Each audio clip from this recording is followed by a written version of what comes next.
I got news for you. Timing is not an emotion. It is a law, and laws do not bow to your feelings. Not every closed door in your life is a devil. Some doors are lawfully closed because a kingdom is in session. And a kingdom does not release by your panic or by your pity.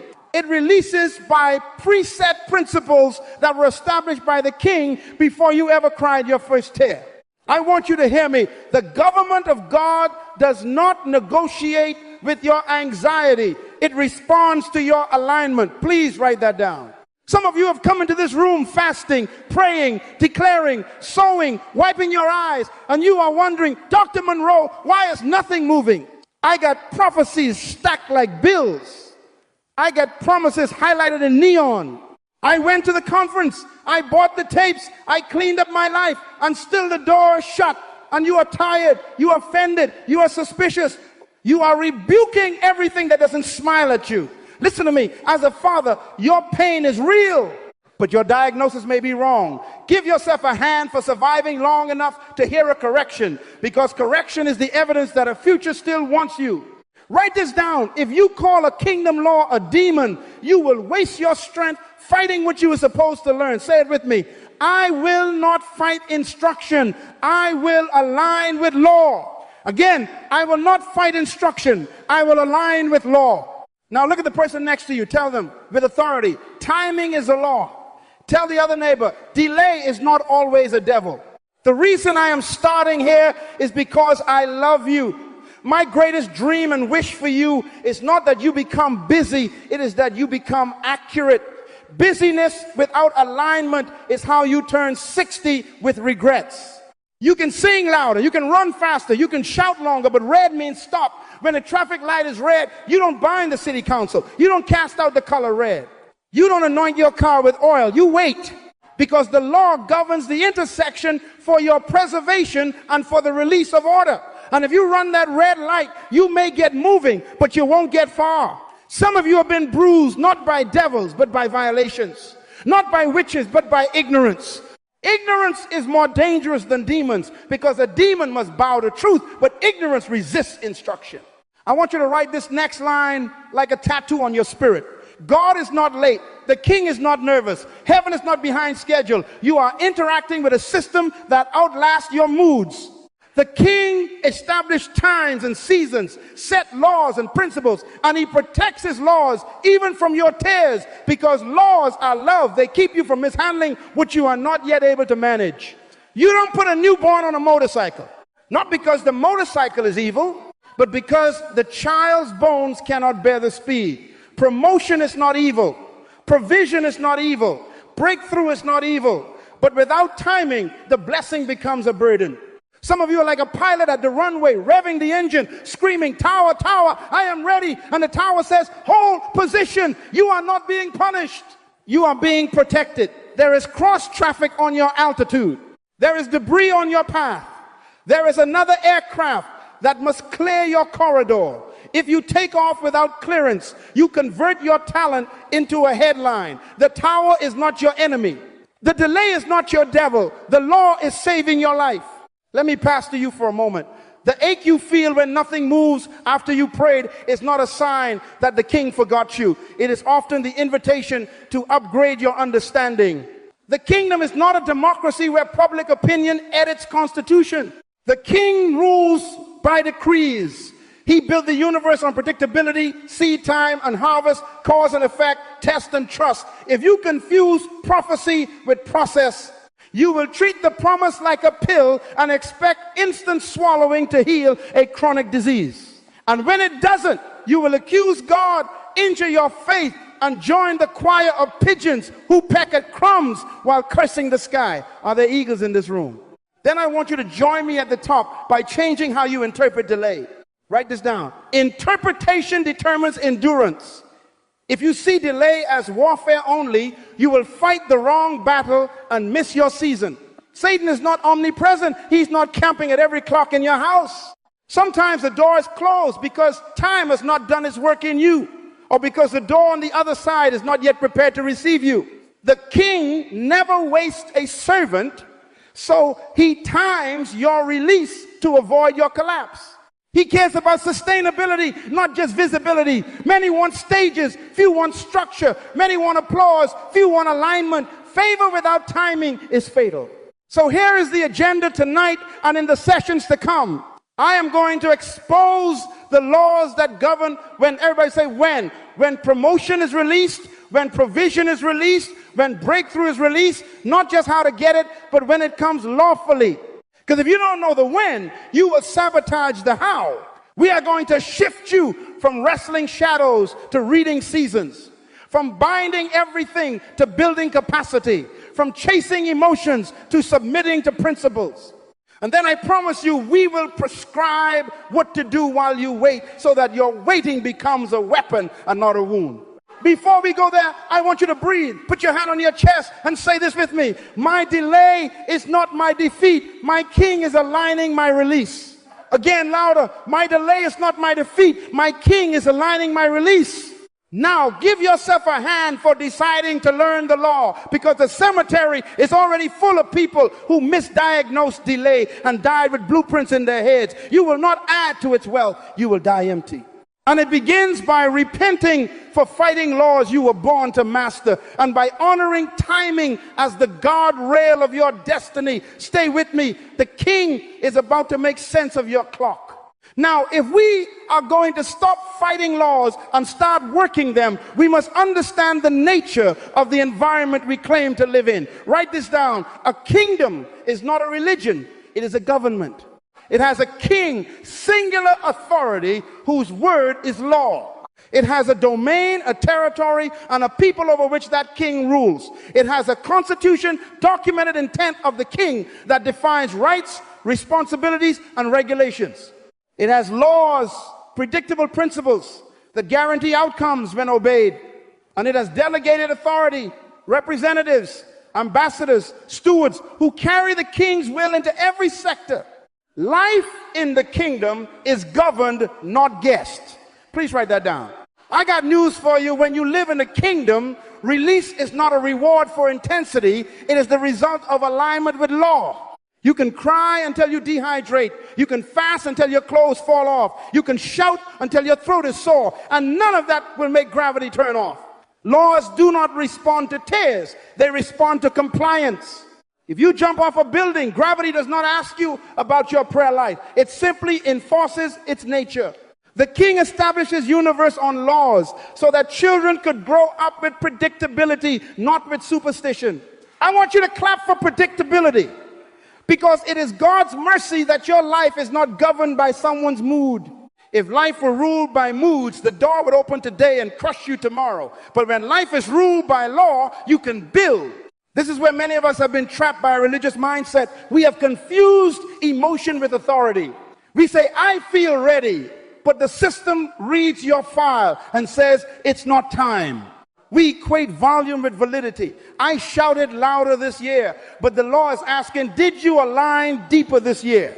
We are often like tourists at immigration, smiling big, crying at the counter, telling stories about how long we traveled. And the officer looks at your passport and says, you are missing a visa. Your emotion is real, but the government needs legal alignment. Do not be offended by order. Be educated by it. Order is love dressed in protocol. Write this down. Alignment is agreeing with the constitution of the king until your beliefs, your behaviors, and your boundaries are synchronized with his intent.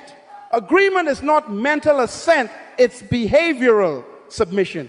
A kingdom does not measure your alignment by your playlist. It measures it by your practice. In a kingdom, the question is not, did you feel it? The question is, did you obey it? That is why many of us are experiencing what we call delay. Heaven is waiting for your feet to match your faith. You declared it, now demonstrate it under law. Everybody say alignment before assignment, and assignment before announcement. Say it again with authority. Alignment before assignment, and assignment before announcement. One more time. Because you are breaking a cycle, alignment before assignment, and assignment before announcement. The reason we are frustrated is because we want the announcement first. We want the billboard without the briefing, the microphone without the mentorship, the platform without the protocol. Announcements in a kingdom are public acknowledgments of private alignment. The king does not embarrass his name by announcing what he has not authorized. Let me bring in creator design logic. The king never creates a thing before. He determines its purpose, and he never releases a thing outside of the timing that protects its purpose. Purpose dictates process, and process schedules timing. A seed contains a tree by design, but no seed skips soil and still expects fruit. The manual, the Constitution, tells you how to handle the product, how to maintain the warranty, and what voids it. If you use your head to crack a coconut, you will void the warranty on your skull. The problem is not the coconut, it is the misuse of design. In the same way, many of us have been asking for a future that our current systems cannot support. The king will not ship a destiny to an address that keeps returning his mail. He would rather hold it in the warehouse of time than risk your collapse on delivery. Write this down. Delegated authority is the proof you are within order. In the kingdom, power flows through rank and responsibility, not around it. The moment you insist on operating outside of order, you have already announced to heaven that you are not safe for more. People want to cast out devils but won't submit to budgeting. They want national influence but can't follow a calendar. You cannot rule cities if you cannot rule mornings. Please smile. I love you. This is Father Talk. The king honors order because order protects you from premature exposure. Alignment is your shelter from untimely applause. Now watch how this connects to what you have been calling delay. Delay is often the lawful interval where alignment is measured, tested, and proven. The waiting room is the court verifying your documents. Did you study? Did you practice? Did you fix your associations? Did you fix your finances? Did you correct your tongue?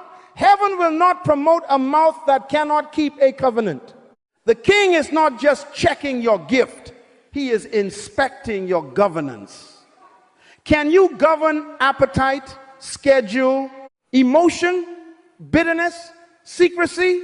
This is not punishment. This is protection, because once he announces you, you will attract pressure.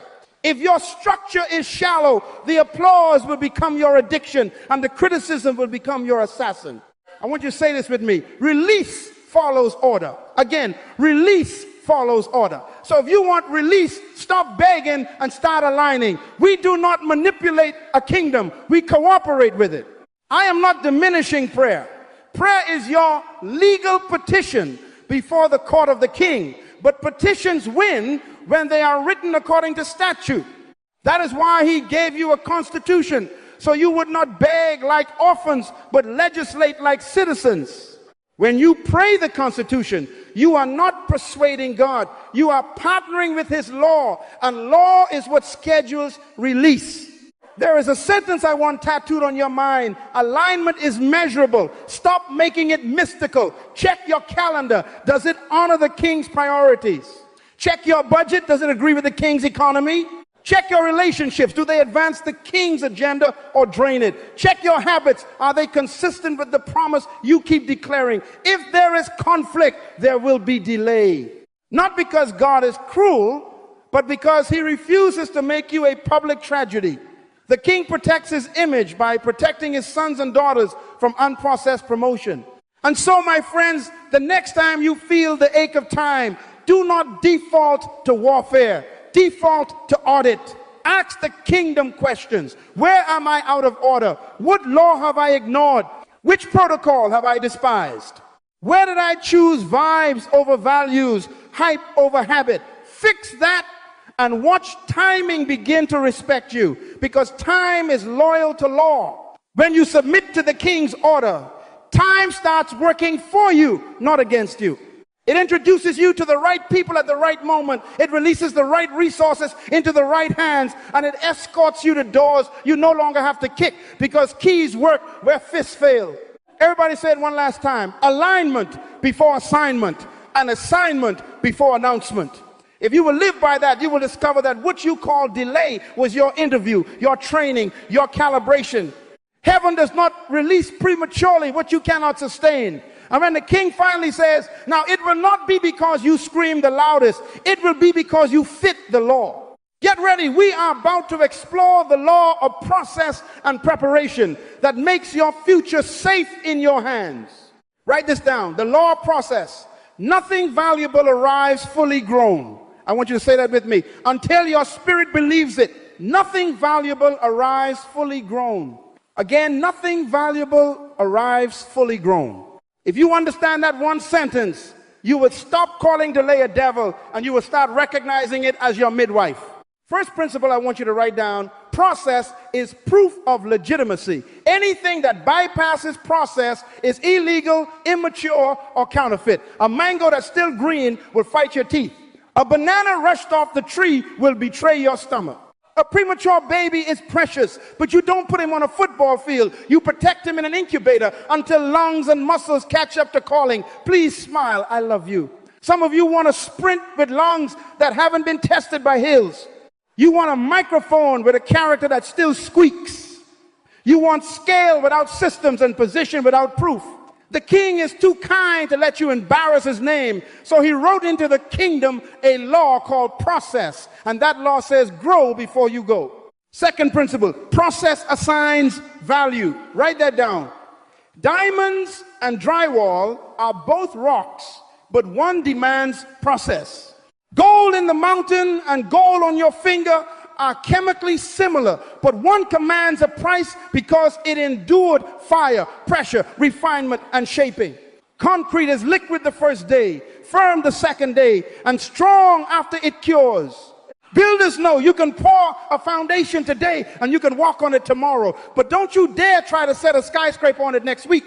You give it time, because time plus process equals load-bearing capacity. Hear me as a father. The weight you're asking for will crush you if you don't let cure time do its work. Delay is not punishment. Delay is curing. Say that with me. Delay is curing.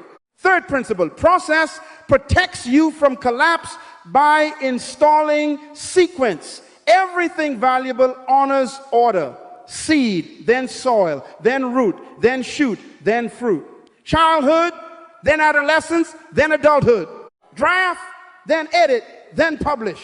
Vision, then strategy, then structure, then stewardship. Jump the line and you break the law. Break the law and the law will break you. That is why the platform without plumbing floods the house. That is why titles without training produce tyrants. That is why harvest without season destroys fields. You strip the soil and starve the future. Some of you are angry at God, but what you really are is out of sequence. You want day 6 public dominion while skipping day 1 light and order. Look at your neighbor and tell them sequence saves. Fourth principle: process is God's classroom to grow your capacity quietly before he trusts you publicly. Write it down.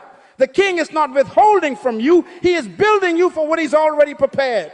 While you wait, he is installing the software discipline, humility, consistency, discernment, financial literacy, people skills, covenant keeping, because he knows applause is a drug and critics are assassins, and only processed souls survive both.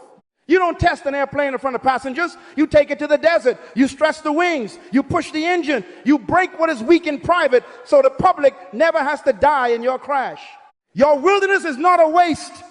It is wind tunnel training. Please clap for the wind tunnel, because it's saving your life.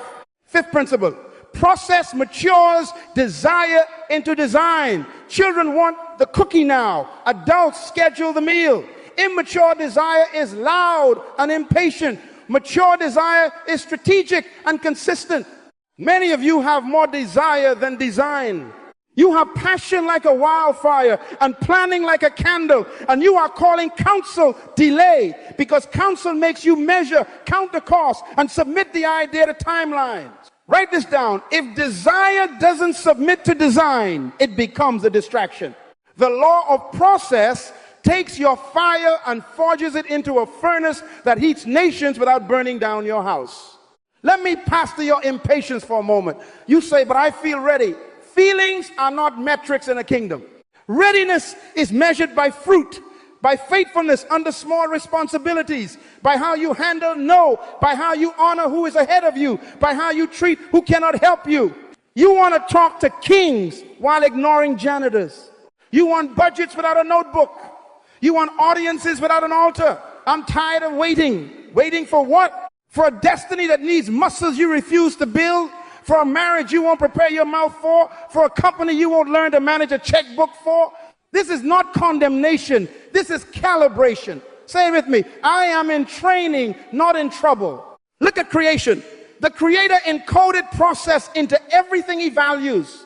An oak begins as a stubborn little acorn that refuses to be rushed. Butterflies are born in hidden rooms where wings form in darkness. Tear open the cocoon to help, and you cripple the flight. The struggle is what pushes blood into the wings. Even the eagle, we will study more. He doesn't fly because mama prays. He flies because thorns remove comfort and wind introduces resistance. The struggle builds structure. Write it down. The difficulty you resent is often the gym where your future body is being built. Now I need to confront a cultural disease, immediacy addiction. We live in a world that microwaves everything. Quick likes, quick loans, quick titles. But microwaves don't mature meat, they just heat it. Slow fire makes flavor, marination makes memory. Some meals require time to become trustworthy. The same is true of a life. You cannot hashtag your way into holiness. You practice until habits become reflex. You cannot go viral into virtue. You get vetted by process. Don't let a moment trick you into thinking you are a movement. Movements are processed over years in obscurity, where motives are purified and methods are refined. Smile, I love you. This will save you from being famous for a year and forgotten forever. Write this down. Delay is often evidence that heaven values your future enough to mature you before he moves you. If he answered at your first cry, you would worship him for the gift and ignore him for the governance. So he waits while you learn stewardship. He holds while you learn honor. He withholds what would wound you until you can wield it. This is not God being cruel. This is God being a father. A father does not give a sports car to a 7-year-old. He gives a bicycle, not because he is mean, but because he is wise. The bicycle teaches balance, and balance saves lives at high speed. So here's what I want you to declare with me right now. Process is my friend. Again, process is my friend. Tell your neighbor, don't rush me, I'm curing. Tell other neighbor, don't count me out, I'm in sequence. And give yourself a hand. Because you just divorced the fantasy that speed equals success. Speed without sequence is suicide. Process without panic is how eagles rise. Now, if process is a law, and it is, then delay cannot be interpreted as a curse. It must be respected as a classroom. Ask better questions in that classroom. What is this step producing in me? Which muscle is developing? Which weakness is being revealed so it can be repaired? What skill must I master before the door opens? Because hear me, once the door opens, you will not have time to practice. You will only have time to perform what? Process already installed. And that brings us to the next law. We must honor the law of preparation. If process is the universal classroom, preparation is your personal curriculum. Favor follows capacity. And capacity is the diploma that process hands you when you stop fighting and start learning. Are there eagles in this room? Then meet me in the next moment, because we are about to build the wings that make your timing lawful. Write this down. Favor follows capacity. Say it with me. Favor follows capacity. Again, favor follows capacity. If process is the classroom, preparation is the curriculum, and capacity is the diploma that allows favor to safely land without killing you. Please write that down. What you are calling delay may in fact be heaven holding a valuable shipment at the warehouse until your address can receive it without theft, waste, or collapse. Let me define something that religion has made foggy. Favor is not exemption from law. Favor is advantage within law. Grace does not cancel growth. Grace coaches growth. Favor does not let you skip training. It gives you access to trainers. Favor does not excuse disorder. It empowers order. I want you to clap for that, because that definition will save you from fantasy. Many of us think favor is God ignoring the rules to make us famous. No. In a kingdom, the king secures your future by never violating his own laws. He would rather delay your announcement than deliver you to disaster. Write this down. The blessing is a substance, and every substance demands a container. If your container is too small, you will overflow into waste. If your container is cracked, you will leak what you begged for. If your container is dirty, you will contaminate what was meant to heal nations. Money is a blessing, but money is also a magnifier. Without character, money becomes a curse because it funds appetites that should have been crucified, not celebrated. Visibility is a blessing, but without discipline, visibility becomes scandal because the camera will not just show your gift, it will stream your deficits. Influence is a blessing, but without wisdom, influence becomes destruction because people will follow you off a cliff if you're eloquent and empty. Please smile, I love you. This is Father Talk. Everybody say, build the container. Again, build the container. What is the container? Your character, your systems, your skills, your stamina, your stewardship, and your circle. That's preparation. Write this down. God won't pour a gallon destiny into a shot glass life. He will not load a 747 destiny onto a paper runway. He will not ship a treasure to a mailbox that refuses to be bolted to the ground. The king is not just planning to bless you, he is planning to bless through you. If he leaks the blessing, entire families, organizations, and nations suffer. So he insists on capacity. Let me give you a picture from creation. The eagle does not beg the wind to lower its standard. The eagle develops wings to meet the standard. The wind is constant. Thermals are laws. Lift has equations. The eaglet flaps like a fool in the nest while its tendons tear and heal, tear and heal. That pain is preparation. That tearing is capacity building. One day the storm arrives and mama says, let's go. She doesn't ask the storm to be gentle. She expects the wings to be ready. Are there eagles in this room? Then hear me. Stop negotiating with the wind. Develop the wing. Tell your neighbor, my delay is my enlargement. Tell the other neighbor with some authority, my delay is my enlargement. Write this down. Preparation makes room for more without breaking. If one client overwhelms you, 10 clients will destroy you. If leading 5 volunteers exhausts you, a staff of 50 will bury you. If 100 views make you prideful, 1,000,000 will make you a headline you can't live down. If a small check causes you to skip tithing and budgeting, a large check will sponsor your self-sabotage. Heaven is not denying you, heaven is safeguarding you. God's no is often protection. His not yet is often preparation. Timing is the shield he places over your promise until your hands can hold it. Please write that down. Timing protects the promise from my immaturity. Now let's make this practical, because I am not here to excite you. I am here to equip you. Capacity is measurable. You can test it, track it, and train it. Character capacity, tell the truth when lying would get you promoted. Show up when no one claps. Keep confidences when gossip is free and viral. Skill capacity, study until your craft no longer embarrasses your calling. Read the books, hire the coach, rehearse until excellence becomes reflex, not performance. System capacity, organize your calendar, your files, your processes so that opportunity does not drown you. If you cannot document how you will deliver, you are not ready to scale. Stamina capacity, treat your body like the vehicle of your assignment. Sleep like it's sacred. Eat like tomorrow matters. Exercise like critics will not kill you, but laziness will. Stewardship capacity, budget like a nation, depends on your math. Save like winter is coming. Sow like you believe seasons exist. Circle capacity, curate your associations.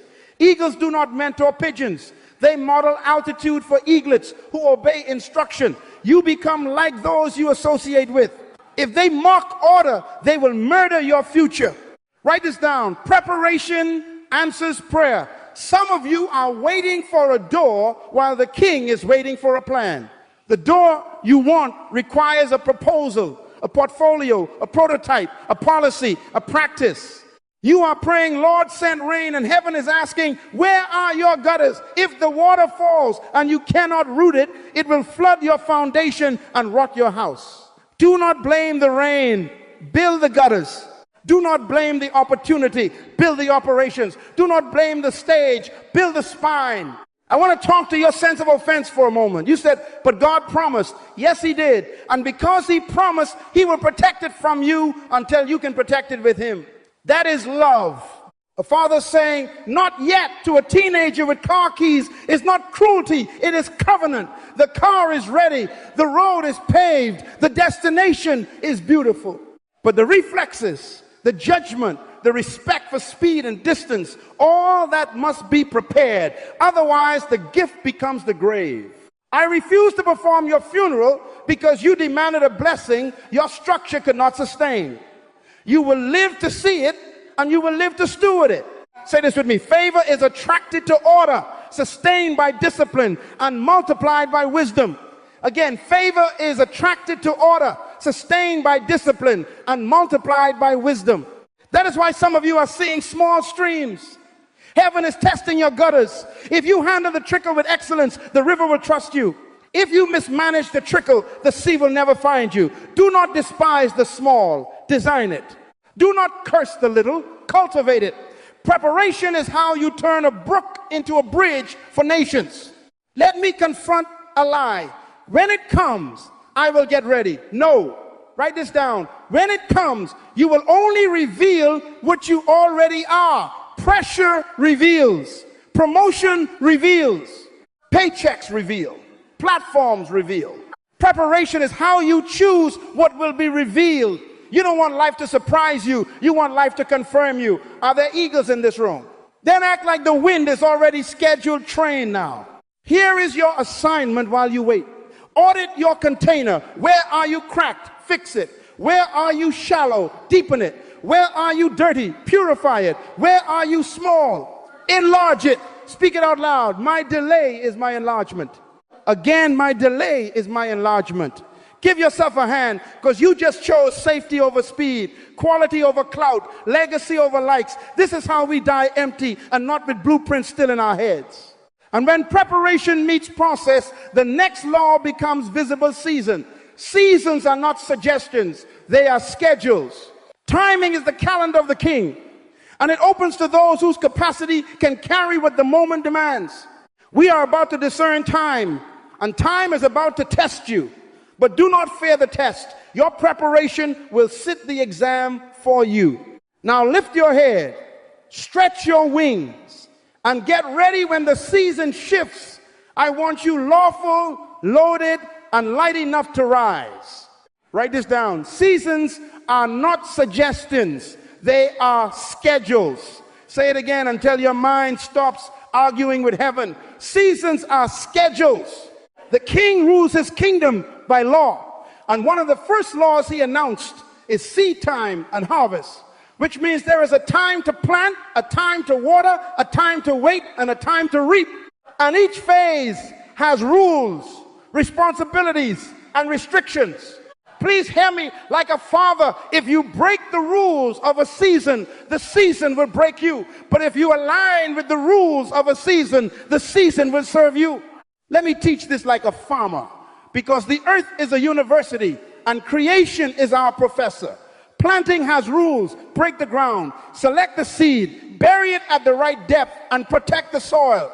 Watering has rules. Consistency over drama, measured moisture, no drowning, no neglect. Waiting has rules. Quiet the panic, guard against weeds, cover against predators. Let the roots go down before the shoots go up. Harvest has rules. Discern ripeness, bring the sickle, gather with help, store with wisdom, and leave gleanings for the poor. Write this down. Every season has work. Laziness is illegal in all of them. And every season has limits. Impatience is illegal in all of them. Here is why many of you are frustrated. You are doing harvest prayers in a planting season. You are shouting over fruit while heaven is asking you to buy a shovel. You are prophesying over trees you never watered, rebuking devils that are actually dry soil, and demanding visibility while God is deepening roots beneath the surface. I got news for you. Roots are louder in heaven than fruits are on earth. The king listens for what is hidden. He watches what you do when no one is clapping, no one is posting, no one is calling your name. If you are too big to plant in private, you are too small to harvest in public. Write it down. Time has a test. Everybody say that with me. Time has a test. What test? The test of consistency. Can you water on quiet days without likes? The test of humility. Can you be planted and buried without resenting obscurity? The test of stewardship. Can you handle a little garden like it is a future estate? The test of patience. Can you permit process to cure you when speed would only expose you? The test of obedience. Can you obey simple instructions without editing God? And the test of secrecy. Can you keep your seed underground until God says, now show them? Heaven is not confused by your passion. Heaven is convinced by your pattern. Write that down. Time turns intention into evidence. Let me correct a cultural disease called calendar envy. You are comparing your spring to their summer and cursing your field because their apples are red. Stop it. Apples do not grow in winter, and strawberries do not ripen in snow. Seasons are individualized assignments within the same climate. The orchard of your life has different trees. Your marriage is one tree. Your business is another. Your ministry is another. Your health is another. And each tree might be in a different season at the same time. Mature people don't panic when one area is in winter. They tend the tree according to its season. Write this down. Wisdom is seasonal specificity. Fools use one tool for every job and then blame the devil when the tool fails. Say this: with authority, my season will not be rushed, and my harvest will not be stolen. Again, my season will not be rushed, and my harvest will not be stolen. Tell your neighbor, don't push me. I'm planted on purpose. Tell the other neighbor, don't pity me. My roots are loud. Give yourself a hand for divorcing the addiction to applause, because some of you are about to pass heaven's quiet test. Let me show you how seasons govern behavior. In planting season, you practice sowing, not selfies. You put your head down, your hands in the dirt, and your seed in the ground. You apologize less and strategize more. You measure depth and moisture, because accuracy today becomes abundance tomorrow. In watering season, you cultivate systems, reminders, routines, and rhythms. No big splashes, no emotional floods. Just daily diligence that gives life a path to flow. In waiting season, you fight weeds, distractions, comparisons, offenses. Waiting is not doing nothing. Waiting is guarding the unseen while resisting foolish activity. In harvest season, you call for help. Write it down. Harvest is a team sport. Pride is illegal during harvest because pride cannot carry what everything before it produced. And after harvest, wise people steward the barns, sow again, and reset the field because seasons cycle. The foolish eat everything and complain when winter comes. The wise plan winter into summer. Some of you are trying to negotiate with time. You are saying, God, speed it up. And time is answering, I am not your employee, I am your examiner. Clocks measure minutes. Seasons measure maturity. Clocks tell you how old you are. Seasons tell you how ready you are. Do not be insulted by a season that says not yet. Be instructed by it. Ask the season, what are you here to teach me? Because every season comes with a curriculum. Planting teaches courage. Watering teaches consistency. Waiting teaches trust. Harvest teaches humility and generosity. Write it down. If you skip the lesson, you repeat the season. Please let me pass to your mouth for a moment. Words are seeds. If you curse your season, you contaminate your soil. Complaining is weed fertilizer. Gratitude is mulch. Honor is rain. Excellence is sunlight. Stop saying nothing is happening. Something is happening. It's just not happening on the surface yet. When you declare death over your dirt, you invite crows to the field. When you bless your ground, you invite angels to the irrigation. Say this: my mouth will match my season. Again, my mouth will match my season. Are there eagles in this room? Then hear me. Altitude requires timing. Pigeons panic and delay. They peck at sidewalks and chase crumbs with crowds. Eagles read the wind. Eagles understand thermals, and thermals are seasonal. They watch the sun warm the valley. They wait until the air starts rising. They do not flap in frustration. They spread in discernment. Write this down. Eagles don't beg for doors. They discern for drafts. The wind is faithful. The law of lift is loyal. If you learn the schedule of thermals, you will work less and rise higher. This is identity talk. You are not a pigeon. You are the rare breed called the eagle. Join me at the top. Let me make this painfully practical. How do you discern your season? Check your indicators. Is God talking to you about roots, character, doctrine, daily disciplines? You are in planting or waiting. Stop demanding platforms. Is he sending people who water you, mentors, books, correction, feedback? You are in watering, schedule, study, and submit to pruning. Is opportunity knocking repeatedly and your systems are ready? You are in harvest. Gather a team and protect your margins. Is everything quiet after momentum? You are in reset. Sow again and don't panic. Write it down. Discernment is noticing what heaven is emphasizing and then obeying without editing. I know some of you feel behind. My age, my peers, my past. Hear me. The kingdom does not run on shame. It runs on alignment. If you align now, your seasons will synchronize. God can compress time for the obedient because obedience is faster than panic. But even divine acceleration respects divine order. The king will never rearrange his laws to accommodate your laziness, but he will empower your diligence to redeem your days. Smile, I love you. This is not condemnation. This is calibration. Lift your right hand and declare it like a covenant. My season will not be rushed and my harvest will not be stolen. I will plant when it's time to plant. I will water when it's time to water. I will wait when it's time to wait. I will harvest when it's time to harvest. I will not compare calendars. I will obey the king's schedule and I will soar when the wind is right because I am an eagle. Now give yourself a hand because you just graduated from frustration to formation. Time has a test and you are about to pass it. Now hear me as a father and a coach. The season has spoken, and before the door swings, the king addresses identity because doors don't change you, doors expose you.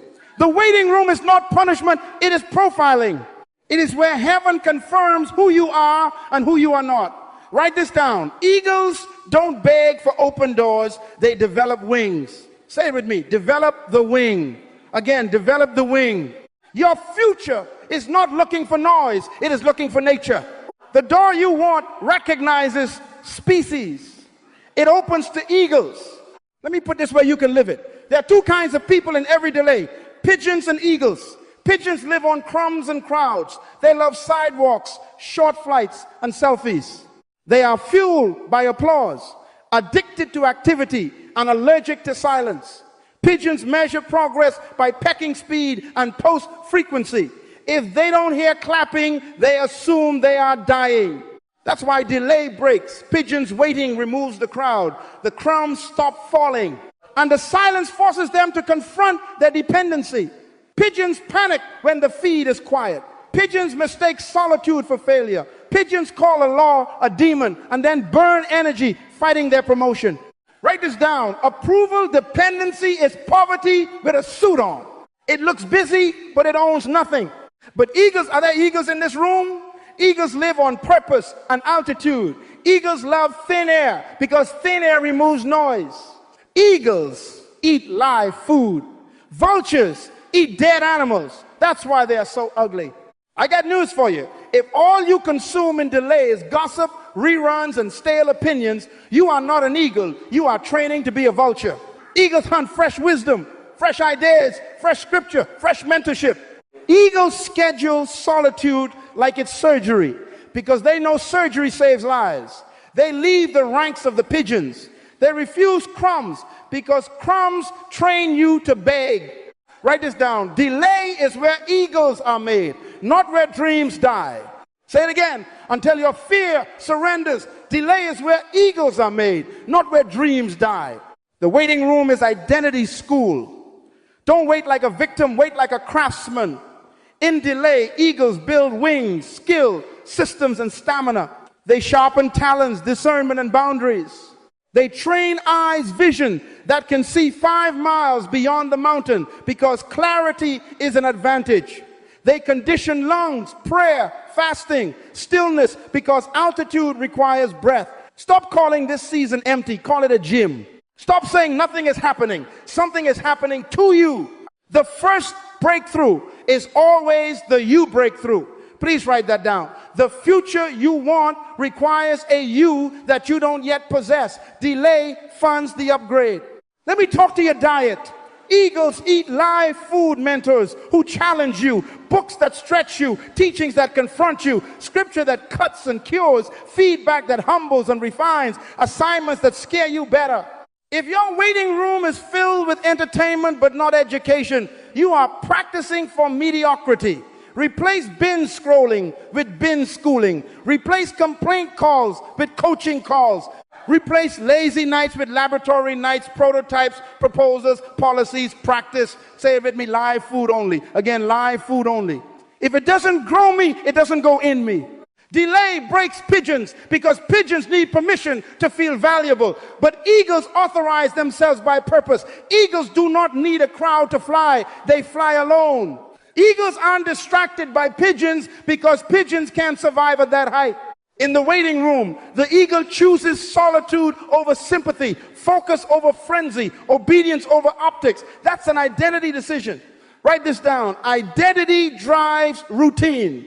Routine drives results. If you keep calling yourself stuck, you will build a stuck routine. Call yourself eagle, and you will design an altitude routine. Early mornings, sacred study hours, scheduled mentorship, disciplined help, protected Sabbath, targeted generosity, relentless practice. Please allow me to offend your excuses because I love you, but I'm bored. Boredom is the symptom of an unassigned mind. Give it an assignment, but I'm lonely. Loneliness in delay is proof you detox from pigeons. Good. Heaven removed the noise so you could hear instruction, but I'm hidden. Yes, hidden is not the same as buried. Seeds are hidden. Weapons are concealed. Strategies are classified. Write this down. Heaven hides what it plans to use greatly. If God is hiding you, it's because he is sharpening you. Let me give you a waiting room drill. Number one, define your altitudes. Write a clear vision for who you must become by the time the door opens. Character, competence, cash flow management, calendar mastery. Post it where your eyes must argue with it every day. Number two, curate your company in delay. Downgrade access for pigeons and upgrade proximity to eagles. Study someone who already flies where you're going and submit to their corrections without becoming a clone. Number three, design your disciplines. Time block, study, practice, prayer, fitness, systems building. What gets scheduled gets sanctified. Number four, measure your maturity. Track what you read, what you built, what you improved, what you repented of. Delay is wasted if it isn't measured. Number five, guard your mouth. Refuse pity posts. Bless your season publicly. Honor your mentors privately. Speak life to your field. Tell your neighbor, my waiting room is my workshop. Tell the other neighbor like an eagle, my silence is strategy. Lift your right hand and say it with me. My delay is my development. My pause is my preparation. My solitude is my supply chain. Give yourself a hand because you are divorcing the crowd and marrying your calling.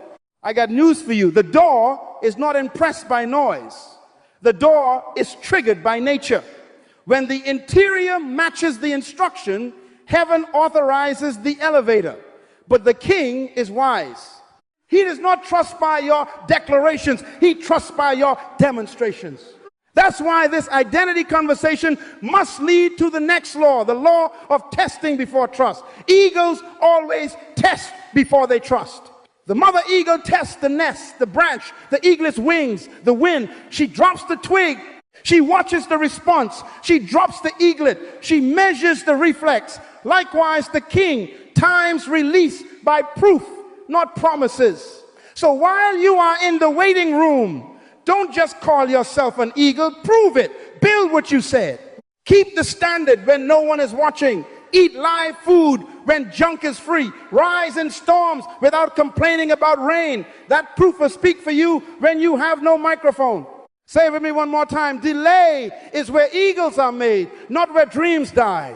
And as your identity stabilizes at altitude, get ready, because the next voice you will hear is the examiner. He will not ask you what you shouted. He will watch what you sustained. But smile, I love you. You were born for this. Spread your wings in the waiting room. Because when trust meets tested identity, time will look for you, the wind will find you, and the door will open at the level of your wings. Are there eagles in this room? Then join me at the top. Write this down. Trust is not a feeling. Trust is a product of time and test. Say it again, time and test. The eagle teaches us this with the twig. Before she will build a nest, before she will build a future, the female eagle takes a twig in her beak, flies high, and drops it into the wind.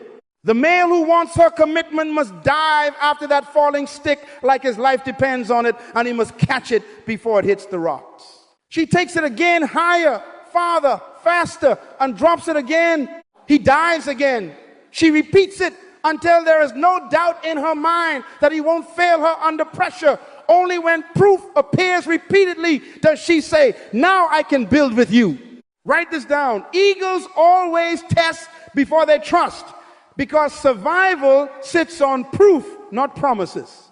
I got news for you. The king you serve is a wiser eagle. He hears your declarations, but he times your release by your demonstrations.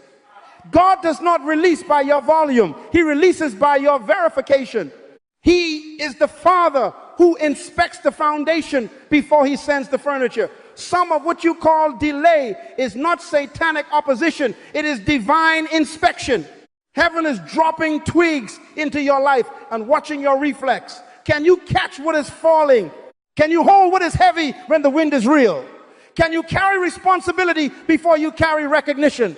Write it down. Before God trusts you with destiny, he will test you with details. Let me be pastoral and precise about the twigs he is dropping. Money is a twig. If $10 insults your discipline, 10,000 will expose your disorder. Will you budget? Will you tithe? Will you pay what you owe? Will you tell the truth on your taxes when no one is checking? Relationships are a twig. Will you honor people when they are ordinary and cannot advance you? Will you keep confidences? Return calls? Show up on time? Stop using people as ladders and start serving them as assignments?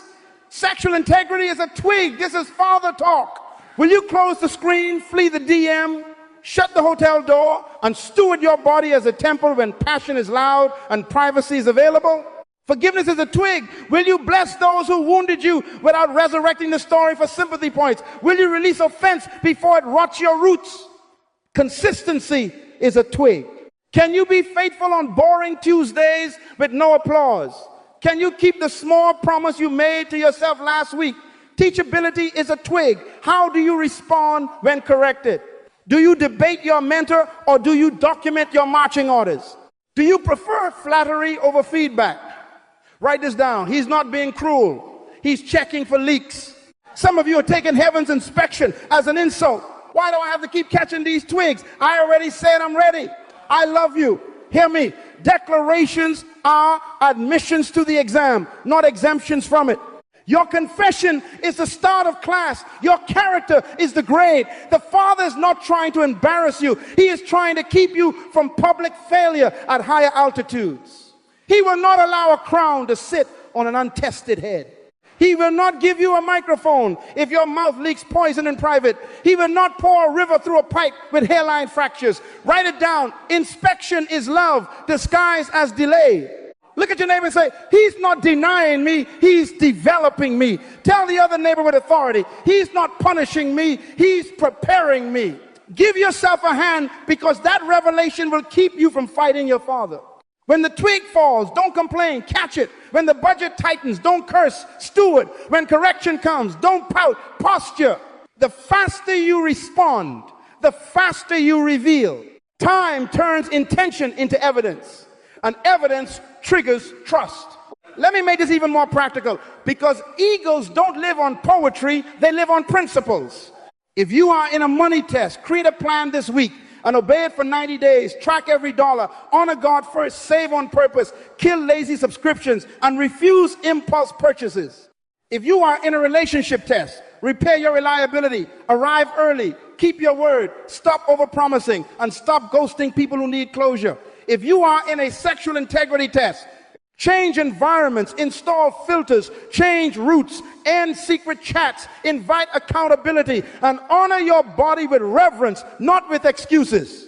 If you are in a forgiveness test, write their name, bless them in prayer daily for 30 days. Stop rehearsing the hurt and send no subliminals. If you are in a consistency test, choose one discipline and do it for 40 mornings in a row. If you are in a teachability test, submit to a mentor and complete every assignment they give you without explaining your brilliance. Write this down. Tests are open book, but not open excuse. The instructions are clear if your heart is clean. I want to address the lie that says, if it were God, it wouldn't be this hard. Who told you that? The twig falls at speed on purpose. The dive burns his lungs on purpose. Difficulty is the design that proves durability. The kingdom never promotes what pressure cannot protect. So the king sends calibrated pressure to reveal whether your reflex is obedience or options, humility or hype, stewardship or shortcuts.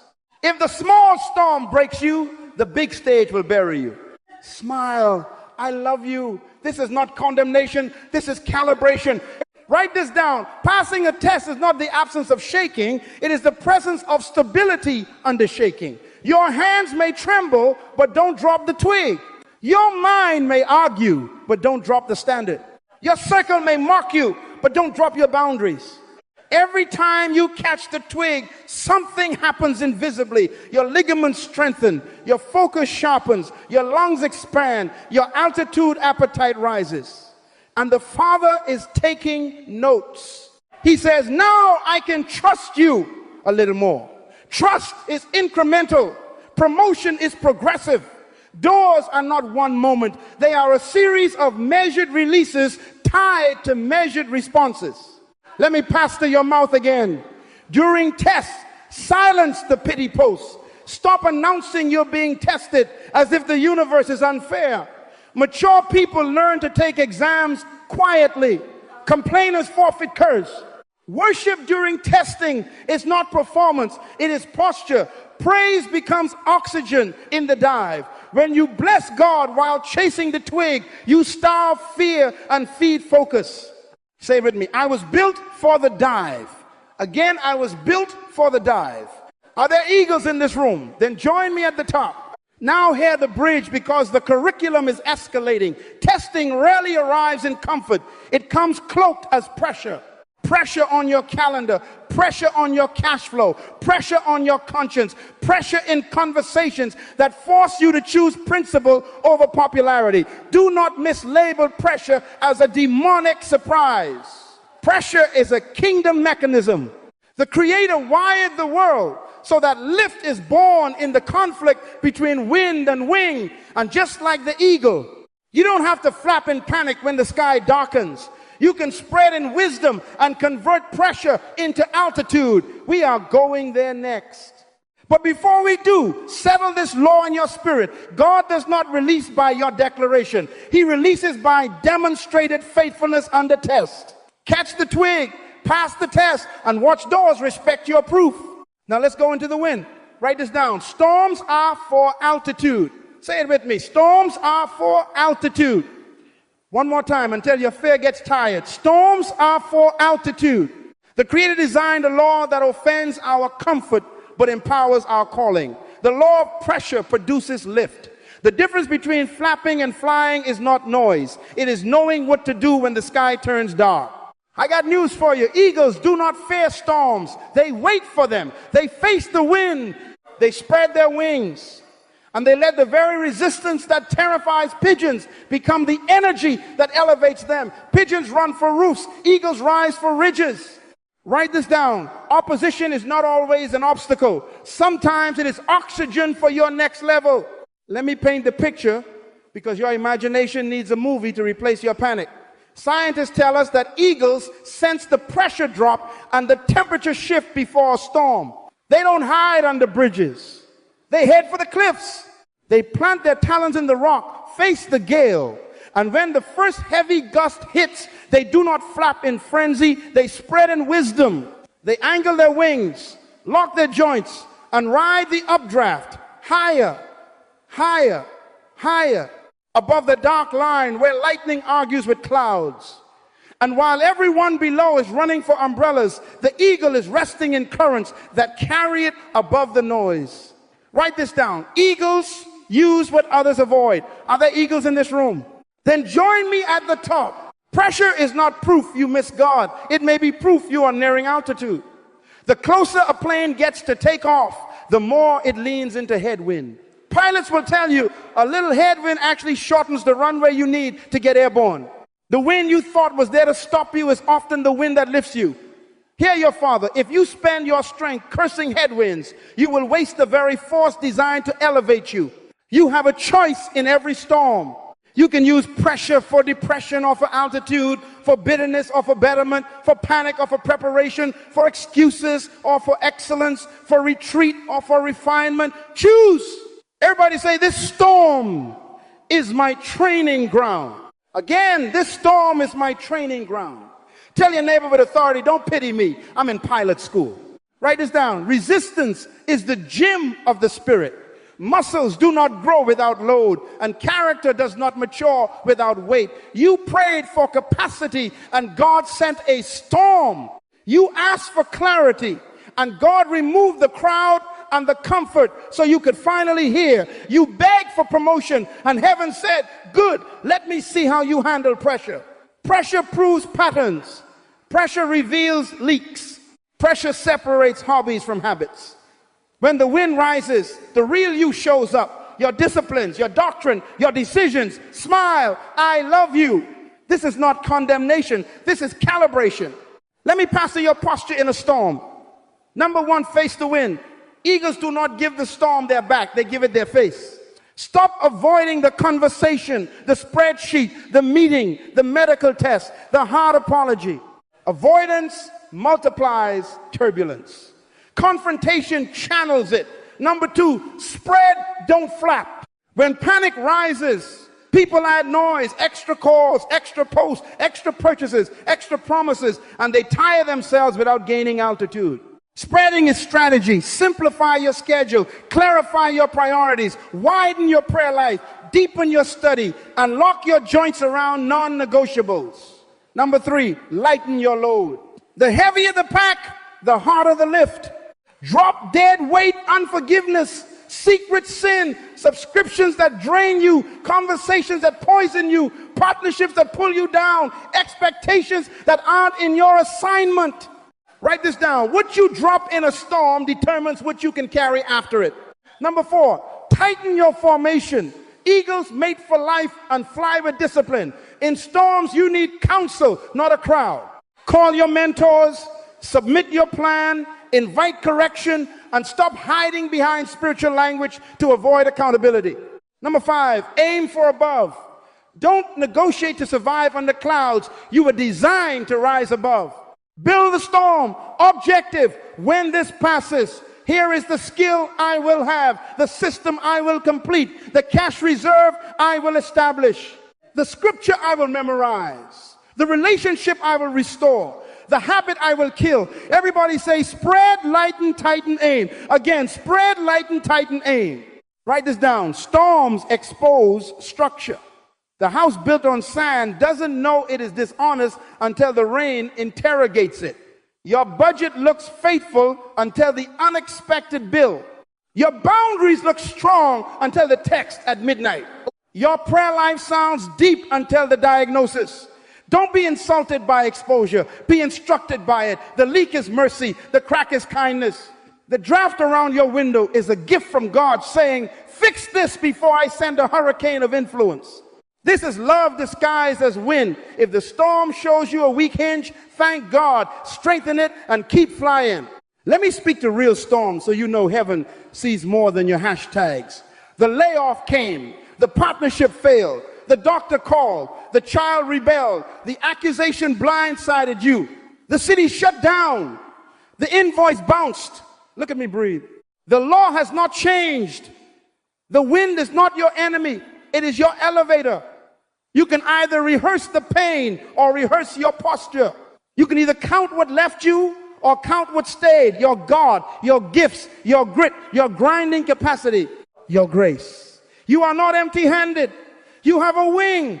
Use it. Say it out loud. I will not waste a storm. Say it again with some thunder. I will not waste a storm. Write this down. Panic multiplies pressure. Preparation converts pressure. In a storm, schedule stillness. I am serious. Put quiet on your calendar like a critical meeting and keep the appointment. Storm decisions must be made from peace, not from panic. In a storm, measure meticulously. Data is your friend. Count the cash, catalog the commitments, calculate the costs. Stop guessing, start governing. In a storm, mind your mouth. No pity posts. No woe is me monologues. Bless God. Bless your team. Bless your season. Declare what God said, not what fear says. In a storm, guard your gates, eyes, ears, and company. If the content you consume multiplies your anxiety, it is illegal in this atmosphere. Eat live food only. Scripture, strong counsel, proven wisdom, clean worship. In a storm, honor your sleep and your body. Exhaustion masquerades as revelation. Hydrate, walk, breathe. You cannot outfly biology. Let me correct a theology that hires devils to cover for our immaturity. Many storms are not satanic attacks. They are success rehearsals. Heaven will not trust you with altitude you cannot survive. So God, as a wise father, sends a controlled environment called a storm to train your reflexes. Like the mother eagle stirring the nest with thorns to force eaglets to the edge, he lets discomfort redirect you, because comfort would have kept you in a nest that can no longer hold your weight. Those thorns in your job, those thorns in your schedule, those thorns in your budget, those are strategic messages. Fly now. Write this down. Discomfort is not always dismissal. Sometimes it is direction. Are there eagles in this room? Then stop asking for perfect weather. Perfect weather makes lazy wings. If you always wait for blue skies, you will die on a branch with strong dreams and weak muscles and add your potential to the wealth of the cemetery. Not you. Not on my watch. Not while I am fathering you with laws that govern lift. Give yourself a hand, because you just made a decision to partner with pressure. Everybody say, this storm is my training ground. Tell your neighbor, don't rescue me from my gym. Spot me while I lift. Tell the other neighbor, my headwind is my helper. Lift your right hand, this is covenant talk, and declare it. I will face the wind. I will spread in wisdom. I will lighten my load. I will tighten my formation, and I will aim above. Pressure is not proof I miss God. It is often proof I am nearing altitude. Now, let me bridge you, because the next phase is internal. Storms do more than lift you. They locate you. They shake loose what doesn't belong to the next season. They expose old feathers that create drag. Dull beaks that cannot break open fresh prey, tired patterns that keep you earthbound. After storms, wise eagles withdraw to a high, hidden place to renew shedding what is worn, sharpening what is dull, resetting what is weary. We are going there next, the law of reset before a new level. But for now, settle this in your spirit. Use the wind. Do not let pressure push you into depression when it was sent to pull you into elevation. Do not let bitterness anchor you when betterment is available. Do not let panic write your plan when preparation is your assignment. The wind is rising. Spread, and I will see you at the top. Now lean in after the storm locates you. Wise eagles withdraw. Write this down. Before God changes your position, he often changes your condition. Say it again. My condition first, then my position. The eagle knows this. Scientists tell us that after the rigors of hunting, fighting, and flying through seasons, an eagle's senses drag in old feathers, dullness in the beak, and heaviness in the body. So what does he do? He searches for a high, hidden ledge, away from the noise, away from the flock, where predators can't reach and distractions can't call his name. He chooses silence over spectacle. He turns his face to the sun, and in that sacred solitude, he begins to reset, preening out damaged feathers, plucking what is loose, rubbing his beak against the rock until it's sharp again. letting time, light, and rest do what panic and performance never could. Write it down. Withdrawal is not quitting, it is maintenance. I got news for you. Some of what you call falling behind is heaven scheduling your tune-up. You don't fear a pit stop if your assignment is a long race. You cannot run lap after lap with a leaking tire and brag about consistency. That's not maturity. That's suicide in slow motion. The kingdom has a law. Renewal precedes release. Say it with me. Renewal precedes release. If you sprint past reset, you will carry old feathers into a new wind and wonder why you are shaking at altitudes you prayed for. Write this down. God renews the instrument before he amplifies the sound. He tunes the strings before he turns up the volume. He heals the lungs before he hands you a bigger song. Let me father you gently but firmly. Our generation has baptized busyness and called it faith. Hustle religion is idolatry with a calendar. We worship movement and despise margin. We brag about no sleep like it's a spiritual gift. We equate noise with influence, but the Holy One still prefers a whisper. Movement is not progress. Treadmill miles won't change your address. Write it down. Activity without alignment is anxiety with a logo. To run hard in the wrong direction is to be passionately lost. Heaven is not impressed by how fast you flap. It responds to how well you align. So what does renewal look like for an eagle in this room? It is a practical, holy rhythm. Silent, schedule, quiet like surgery, and keep the appointment. Set a chair, set a time, set a timer, and let your soul breathe. Prayer, talk to God until your volume lowers and his voice rises. Study, eat live food, open scripture, not for slogans, but for surgery. Write what you see, do what you read. Rest, this is spiritual. Sleep becomes intercession for your cells. Sabbath, stop producing and practice being. Accountability. Submit your plans, your metrics, your moods to a mentor or a small circle of eagles who will not flatter you into failure. Fasting, turn down the plate to turn up perception. Exercise, move your body because your assignment requires a vehicle, not a victim. Detox your inputs. Limit screens. Unfollow chaos. Cut caffeine if it lies to your nerves. Replace algorithms with authors. Write it down. Delay can be a divinely scheduled reset. Honor it and it will honor you. Look at your neighbor and say, hidden is not buried. Hidden is being prepared. Tell the other neighbor with authority. Silence is not absence. Silence is strategy. I want to challenge your calendar. Open your week and carve out consecration blocks. If you don't schedule solitude, crisis will schedule it for you at a higher cost. Give your mornings to the rock, worship, word, and work on yourself. Guard your nights for recovery. Journal, stretch, pray, plan tomorrow, power down the blue light, and go to bed on purpose. Every 7 days, practice a true Sabbath. No achievement chasing, just gratitude, laughter, long walks, face-to-face conversation, and unhurried presence. Every 30 days, schedule a longer shut-in, half-day or full day of review and repentance. Ask hard questions. Invite correction and listen. Every quarter, take a 2-day retreat, off grid, off approval, on assignment. Write this down. What you schedule, you sanctify. What you sanctify, God strengthens. Let me deal with your mouth because your beak must be renewed too. The eagle rubs his beak against a rock to remove dullness. You must rub your words against the rock until complaint falls away.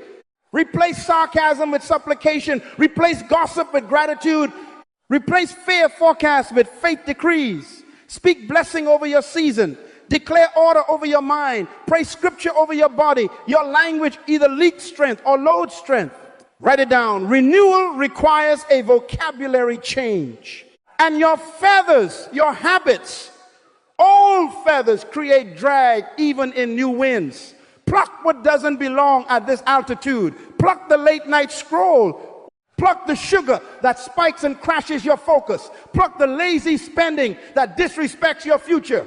Pluck the secret conversations that bruise your integrity. Pluck the unsubmitted plan that looks spiritual but avoids accountability. Painful? Yes. Necessary? Absolutely. New feathers are lighter, tighter, and warmer for height you've never known. Are there eagles in this room? Then choose holiness over hype. Choose structure over spur of the moment. Choose systems over superstition. Give yourself a hand because you just decided not to sabotage your next level with old feathers. Now hear me, renewal is not hiding from responsibility. It is preparing for it. Renewal is not abandoning your post. It is arriving at it with breath in your lungs and light in your eyes. Renewal is not laziness. It is leadership of self. The fastest way to dishonor a door is to arrive exhausted and entitled. The king won't send kingship to a soul that confuses adrenaline with anointing. Write this down. Presence precedes performance. Character precedes charisma. Health precedes harvest. Let me give you a renewal drill so you can practice, not just clap. Number one, retreat. Book your high place. Put the date in your phone now. Unmovable. Number two, review. Open last season's ledger, cash, commitments, calendar, character, and tell the truth in ink. Number three, repent. Wherever you violated light, return. Confess to God, confess to wise counsel, correct course immediately. Repentance shortens wilderness time. Number four, rebuild, rewrite your daily rule of life. Wake time, word time, work blocks, work out, water, worship, and wind down. Number five, replenish. List what gives you life and schedule it without apology. Walks, music, wholesome meals, laughter, learning. Number six, reconnect. Re-enter covenant relationships with clarity, mentors, spouse, children, core team, and repair any fracture. Number seven, recommit. Articulate your assignment in one paragraph and sign it. Tape it where your eyes must argue with it daily. Everybody say retreat, review, repent, rebuild, replenish, reconnect, recommit. Lift your right hand. This is covenant talk and declare. I choose reset over relapse. I choose presence over performance. I choose to be renewed in the hidden place so I can be released in the public place. I will not worship hustle. I will not despise rest. I will not drag old feathers into new winds. I will sharpen my words on the rock. I will schedule my stillness. I will honor the law. Renewal precedes release. I got news for you. When renewal is complete, timing becomes visible. Fog lifts when wind cleans the air. But many of you are trying to read calendars through the haze of exhaustion. Calm your soul, and you will see the runway lights. Reset your rhythms, and you will hear the green light in your spirit after renewal. Strategy simplifies, courage clarifies, and the right doors stop looking like every door. The king is not hiding your tomorrow. He is healing your today so you can carry it. In a moment, I am going to hand you a clear checklist for what to do while waiting 7 kingdom responses that trigger right timing. But hear the sequence, because law governs lift, reset first, then respond. The next session will put handles on your hope. How to pray precisely, plan intelligently, prune courageously, practice consistently, plan strategically, partner wisely, and praise constantly. For now, guard your high place, protect your quiet, eat live food, obey your calendar, and meet me at the top renewed, because when the hidden place completes its work, the open place will not intimidate you, it will recognize you. Now let's put handles on your hope. Waiting is not passive. Write this down. Right timing responds to aligned behavior. If you sit on a runway with your engines off, you cannot blame the control tower for not clearing you. The king governs the weather. You govern your wings. I am going to give you 7 kingdom responses. You must practice in the waiting room so that when timing arrives, it finds you ready, steady, and already moving. Response number 1, clarify vision. Put it back on paper. Say it with me, put it back on paper. Confusion is often self-inflicted delay.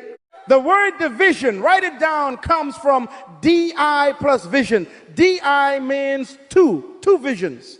That is why many of you feel pulled apart. You are trying to go north and south at the same time and calling it faith. That is not faith. That is internal civil war. The Creator will not sponsor confusion. Make the vision plain. What is your assignment? To whom? For what result? By what means? In what order? In what season? If you cannot explain it on one page, you probably cannot execute it in 1 year. I want you tonight to reopen your document or your journal and write with authority, my mandate, my metrics, my model, my map. State your non-negotiables. State your boundaries. State your deliverables. Tape it where your eyes must argue with it daily. Tell your neighbor, no more division. I am returning to a single vision. Response number 2, build capacity. Favor follows capacity. We taught this already. God won't pour a future into a present that can't hold it. So write it down, upgrade the container daily. Your container is your skill, your system, and your discipline. Skills. Allocate 60 minutes a day to a mastery block. Selling, speaking, design, coding, parenting, finance, whatever your assignment demands. You cannot be casual with competence. Systems. Document how you do what you do. Templates, checklists, automations, calendars. Stop reinventing what you need again next Tuesday. Discipline, guard the gates of time, morning routines, focused work blocks, deep work without distraction, scheduled rest, recovery rituals. Capacity is built in reps, not in revivals. I got news for you. You can shout all night and still be small tomorrow if you don't submit to drills. Are there eagles in this room? Then build a chest the wind can trust. Write this down. I will be heavy enough to handle honor. Response number 3, practice stewardship. Timing, respect stewardship. Be faithful with what's in your hand while you wait for what's in your heart. Manage small doors like they are big doors. Show up on time to the meeting no one sees. Answer the email with clarity and warmth. Send the invoice with integrity. Clean your workspace like it's a CEO's office. Pay that small vendor on time. Label the file correctly. Reply with excellence when no one is clapping. Excellence is not a stage costume. It's a daily uniform. Jesus said, if you're faithful with little, you'll be trusted with much. The law is simple. Write it down. God promotes proven managers, not noisy dreamers. Steward your health, your house, your habits, your cash. Steward relationships, return calls, honor mentors, serve your spouse and children with energy, even when the stage is calling your name. If you cannot steward a living room, the throne room will only expose you. Tell your neighbor, small is my training ground. Response number 4, submit to testing. Eagles test before they trust. Your father tests before he entrusts.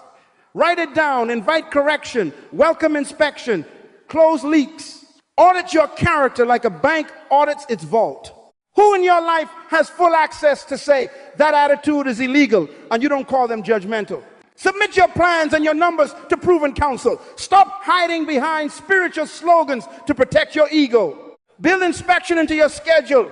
Weekly reviews of money, meetings, moods, and motives. If a leak shows up, don't justify it, fix it. The test is not an attack, it is an x-ray. Character leaks sink gifted ships.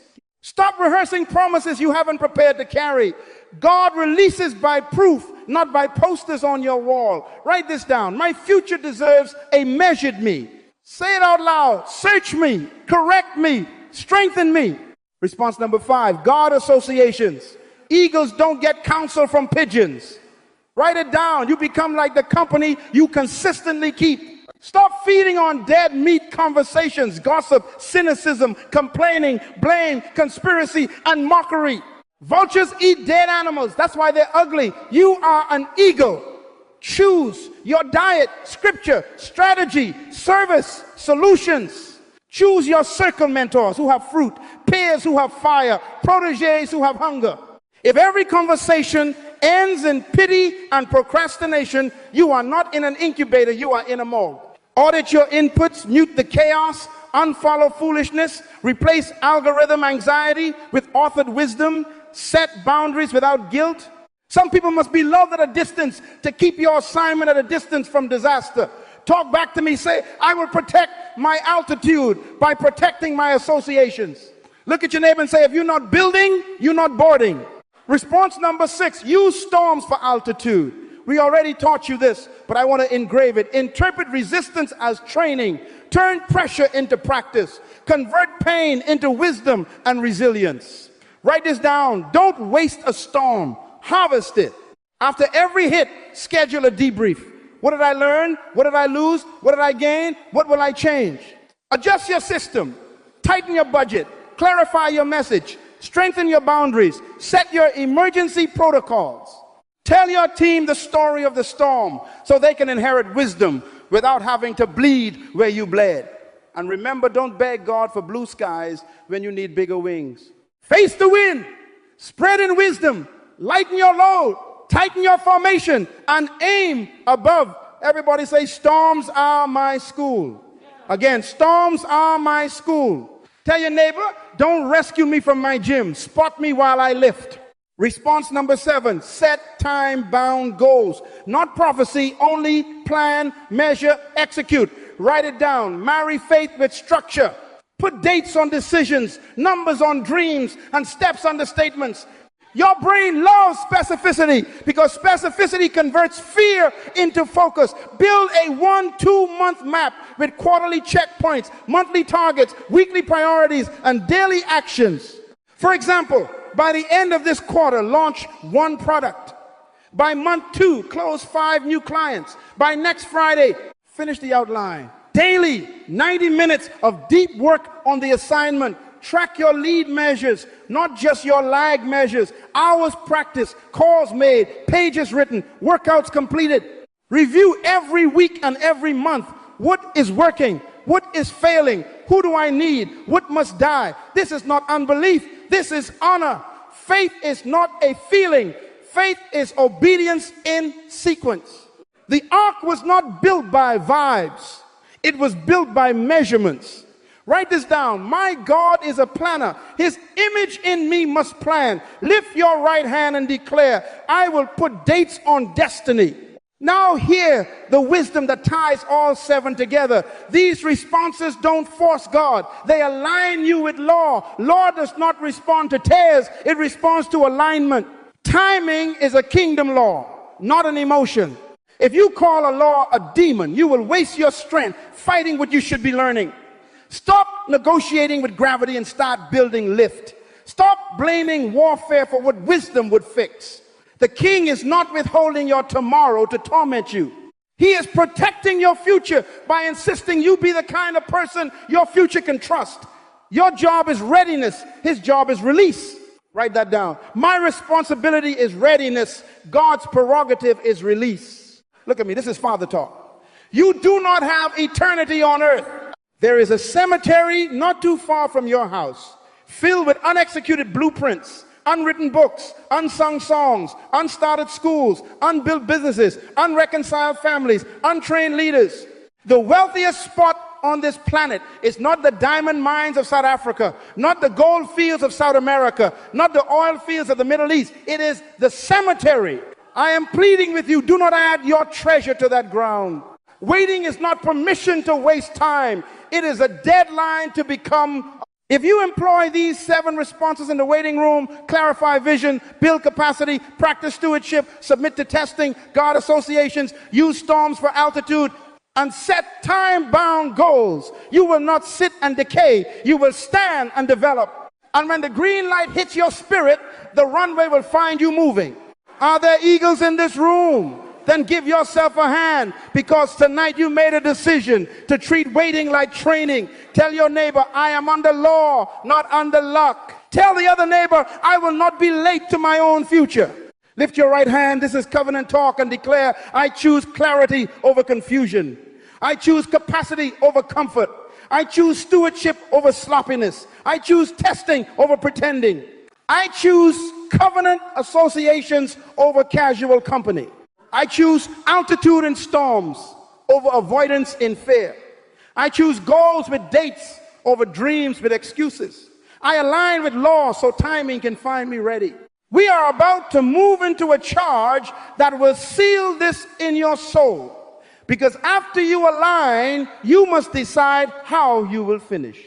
My greatest wish for you is that you will go to the cemetery completely empty, nothing left unpoured, nothing left unsung, nothing left unwritten, nothing left untrained.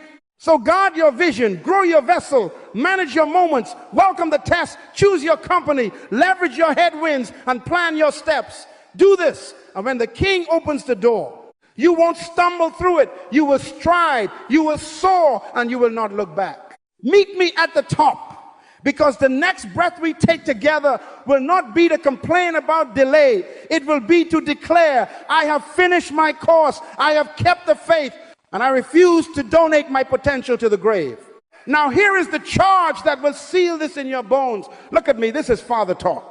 The wealthiest spot on this planet is not the diamond mines of South Africa, not the gold fields of South America, not the oil fields of the Middle East. It is the cemetery not too far from your house.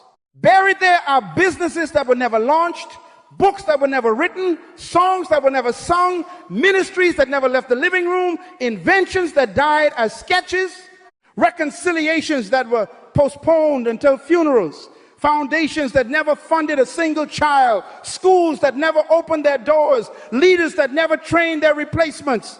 Write this down. Potential is not success. Expressed potential is. If you don't convert what's inside of you before you die, the dirt will inherit your treasure and the world will live poorer than God intended. Let me correct a fatal lie that is politely killing destinies. The lie is, I have time. I got news for you. You don't know that. Time is not your servant. It is your stewardship. Delay is not an invitation to drift. It is a call to decide. Every unmade decision is a decision to bury your seed in the napkin of fear. Every day you say later, you are making a quiet covenant with the grave to store your gift for the worms. Break that covenant tonight. Say it with me. No more delay by drift. Your calendar is not a guarantee, it is a test. Your breath is not a given, it is a gift. Use it while you have it, because the cemetery welcomes procrastinators with open arms. Hear the law again so you stop shadowboxing. Timing is a kingdom law, not an emotion. If you call a law a devil, you'll waste strength fighting what you should be learning. Delay in the kingdom is often the mercy of process, preparation, season, and testing, aligning to protect your future. But listen to me, you are never permitted to interpret delay as a license to stop becoming. Waiting is not wasting. Waiting is weight training. Write it down. You don't wait to waste time. You wait to renew strength, align with law, and finish your assignment before you die. Are there eagles in this room? Then I want you to join me at the top. Above distraction, above fear, above comparison. Pigeons are addicted to the crowd. Eagles are addicted to the cloud. Comparison is pigeon chatter. Who likes me? Who saw me? Who posted me? Eagles don't make nests in comments. They make nests on cliffs. Look at your neighbor and declare with dignity, I am the rare breed called the eagle. Tell the other neighbor, meet me at the top. Give yourself a hand, because tonight you chose altitude over approval. You chose legacy over likes. You chose law over luck. Now listen carefully, because legacy is not poetry, it is policy. Legacy is vision made visible, transferred and multiplied before your funeral. Write this down. Die empty. That is not a slogan, it is a strategy. Dying empty means you pour out every idea entrusted to your stewardship. The book written and published, the course recorded and distributed, the business system documented and scalable, the son and daughter discipled into wisdom, the proteges trained to fly higher than you, the apology delivered while it can still heal, the generosity given while it can still multiply, the will written with clarity, the relationships reconciled while hearts are warm, the church plant established with leaders who do not need your shadow to survive. Make a decision before your casket closes. Your cupboard will be bare. I want you to write a covenant sentence tonight. One paragraph that begins with, before I die, I will, and fill it with names, numbers, and dates. Put dates on destiny.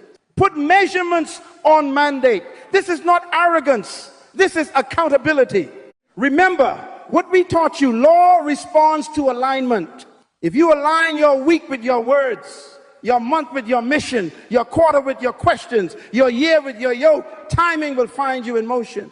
Make an appointment with your future and refuse to be late. Let me pastor your fear, because fear is the undertaker's best employee. You say, what if I fail? I got news for you. Success is a series of managed failures. that became focus. Storms are your school. Tests are your tutors. Pain is your professor. Eagles love storms because storms lift what wings are prepared for. So stop asking for blue skies. Ask for bigger wings. Stop praying for smaller giants. Ask for smoother stones. Stop pleading for shortcuts. Ask for stronger calves to climb the mountain. Write it down. Pressure is not proof you miss God. It may be proof you are nearing altitude. Some of you have been offended by silence. You said God is not speaking. He is. He's speaking law. He is waiting for you to apply what he last said. Heaven is not a chatterbox. It is a courtroom. Courts don't respond to tears. They respond to evidence. Give heaven evidence, clarified vision, expanded capacity, stewarded resources, submitted testing, guarded associations, harvested storms, and time-bound goals. That's your evidence. Present your case with obedience and watch timing swing like a door on hinges that were always there. Now I want to speak to your finish line. My greatest dream and wish for you is that you will go to the cemetery completely empty, no unpoured oil, no unsent letter, no untrained leader, no unsaved idea, no unfinished obedience. I've traveled the world. I've seen the headlines. I've seen the crowds, and I've seen the graves. The tragedy is not death. The tragedy is dying full. You cannot control the day you die, but you can control what dies with you. Make a decision now. What will die with me? Answer nothing that was assigned to bless others. Stand in your soul with me. Lift your right hand. This is covenant talk, and say with authority, my delay is not demonic. My timing is lawful. I align with law. I embrace process. I expand capacity. I honor seasons. I pass my tests. I use storms for altitude. I put dates on destiny. I will mount up. I will not die full. Say it again. I will not die full. One more time. Like an eagle on a cliff, I will not die full. And now I seal it with scripture, not opinion. They that wait upon the Lord shall renew their strength. They shall mount up with wings as eagles. They shall run and not be weary. They shall walk and not faint. That is not a lyric. That is law. Wait, renew, mount, run, walk. Sequence matters. If you renew, you will mount. If you mount, you will run. If you run, you will walk long after others faint. That is your inheritance. That is your identity. That is your instruction. So meet me at the top. Guard your mornings. Train your wings. Empty your cupboards. Sign your covenant. Practice your drills. Mentor your replacements. And when the king opens the door, stride through with nothing unpoured, nothing unsung, nothing unwritten, nothing untrained. Then when your day comes, and it will come, you will smile at the cemetery and say, I gave it all. I finished my course. I kept the faith. I refused to donate my potential to the grave, and the world would be richer because an eagle chose to obey the law of timing and die empty.